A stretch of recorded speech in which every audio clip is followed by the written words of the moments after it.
The Bird of Happiness.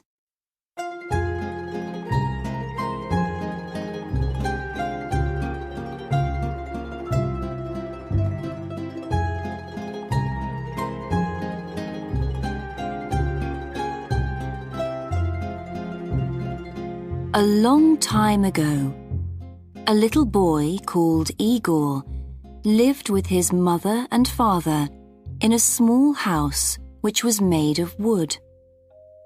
Igor's family was very poor. His father was a woodcutter, and his mother made clothes for rich people in the city. Their house was in the middle of a large forest in the north of Russia. In summer, the days were long, and the forest was alive with the sounds of birds singing to each other. Igor's father taught him the names of the different birds, and the boy soon knew all their songs. But in winter, the days were very short, and there was deep snow everywhere. The forest became quiet because the birds left to spend the winter months in warmer countries. One winter, Igor became ill. His mother made special food and drink for him, but he only got worse.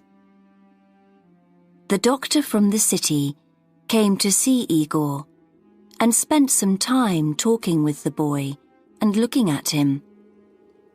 Then he spoke to Igor's mother and father.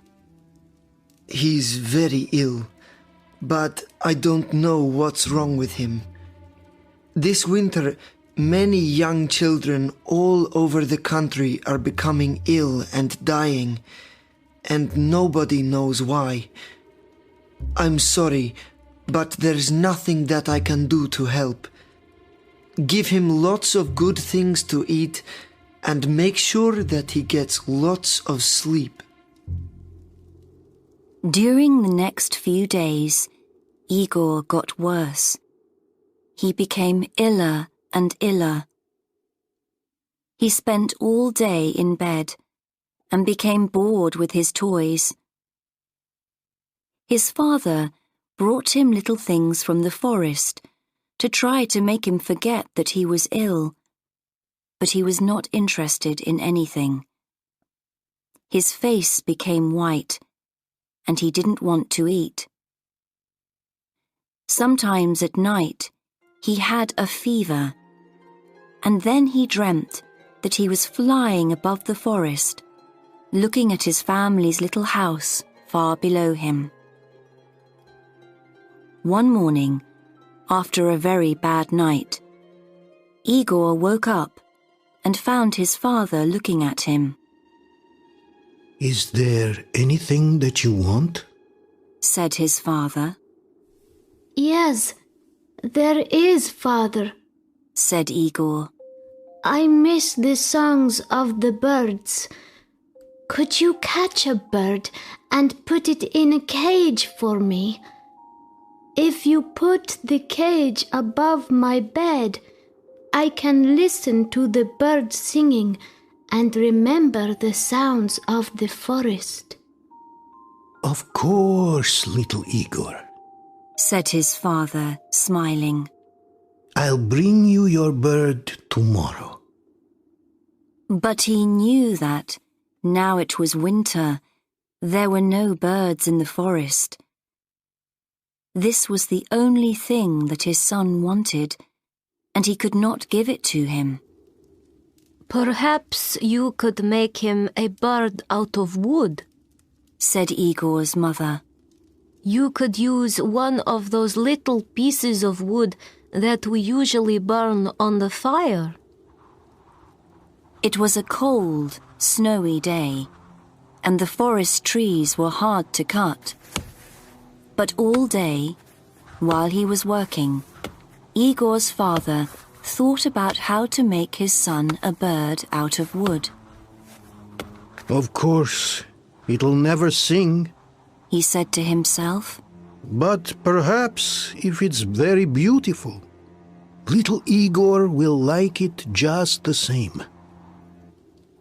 After dinner that night, he started making the bird.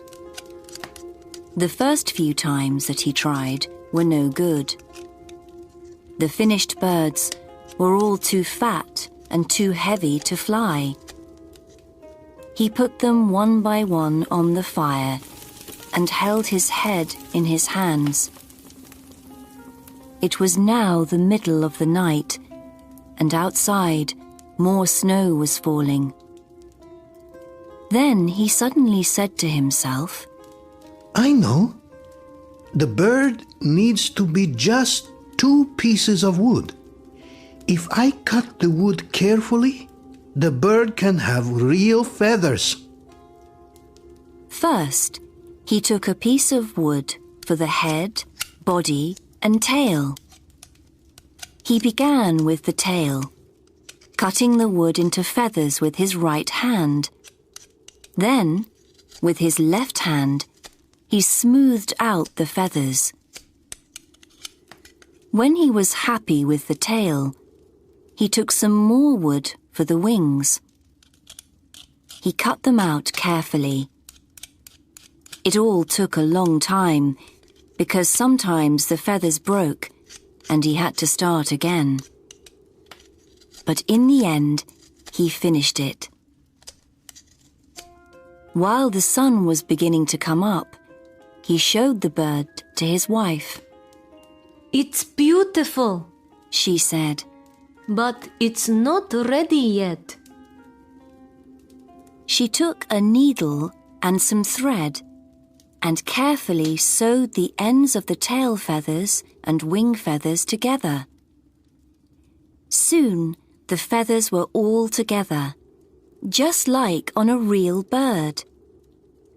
Then she tied a long thread to the middle of the bird's back. This way, they could hang it above Igor's bed. They looked at the bird together.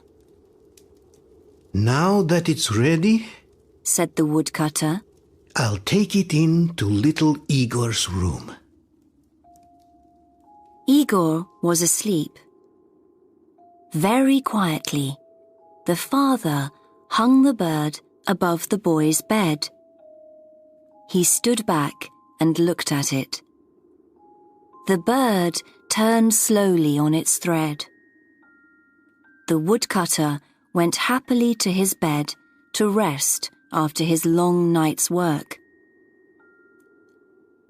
Later that morning, he went back into Igor's room. The bird was turning slowly above Igor's head. His son was watching the bird carefully. There was a light in his eyes for the first time in many weeks. It's beautiful, Father. Said Igor. Thank you. But I've never seen a bird like it before in the forest.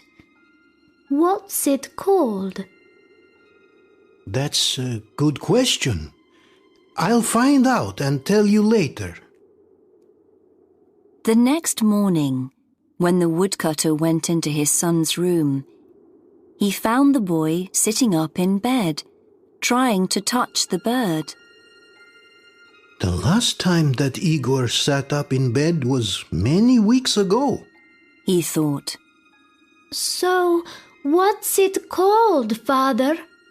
The boy asked. I'm still not sure. His father replied.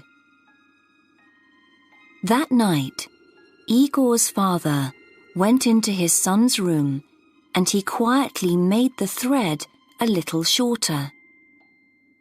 Now the bird was hanging a little higher above Igor's head. 3 days later, he found Igor kneeling on the bed, trying to touch the bird. His hand was very near it. Have you decided on the name of my bird, Father? Igor asked. Not yet, my son. I'll tell you later. His father replied.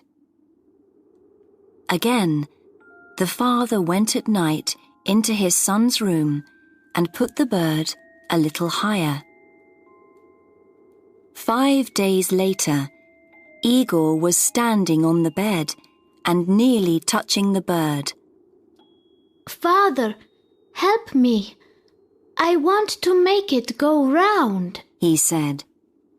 Go on trying. It's not as high as you think, replied his father. And when will you tell me its name? Very soon, my son, replied the father. 7 days later, Igor's father was cutting wood when he heard strange sounds coming from the house. He ran quickly to his son's bedroom. Igor was jumping up and down on his bed, laughing. Above his head, the bird was going round very fast.